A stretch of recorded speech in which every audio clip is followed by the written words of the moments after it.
Hyderabad గండిపేటలో YCP మాజీ MLA Bolla Brahmanaidu భూ కబ్జాకు యత్నించారని శేర్లింగంపల్లి డీసీపీ శ్రీనివాస్ తెలిపారు. నకిలీ జీవోలతో 1500 కోట్ల భూమి కబ్జాకు యత్నించారని వెల్లడించారు. ఈ కేసులో నిమ్మల రాజేష్, వేణుగోపాల్, సాయి కిరణ్ను అరెస్టు చేసినట్లు చెప్పారు.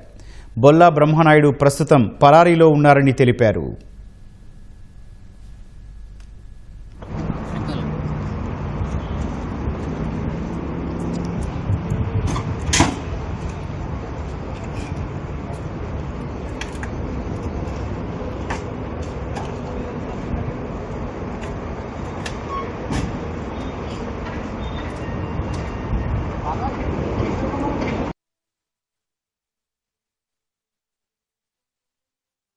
ఫేక్ జీవోస్ క్రియేట్ చేసి అది వాట్సాప్ గ్రూపుల్లో సర్క్యులేట్ చేసి కోర్టులని తర్వాత రెవెన్యూ అఫీషియల్స్ని కూడా తప్పుదావ పెట్టించి రియల్ ఎస్టేట్ మార్కెట్లో దీన్ని మిస్లీడ్ చేస్తూ డబ్బులు సంపాదించాలనే కుట్రని నార్సింగి పోలీసులు, cyber crime and EOW teams కలిసి క్రాక్ చేయడం జరిగింది.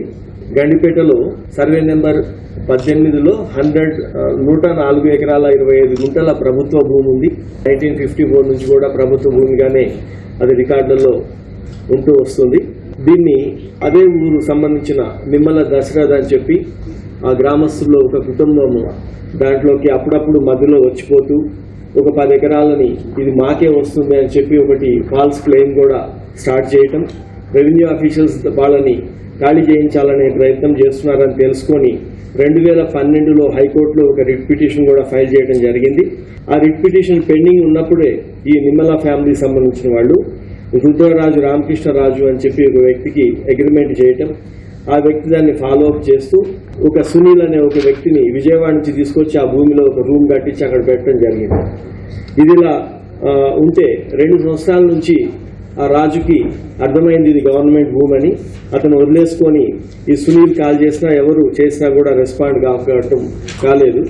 అప్పుడు నిమ్మల ఫ్యామిలీని ఆ సునీల్ దాంట్లో కంటిన్యూ చేస్తూ వచ్చారు.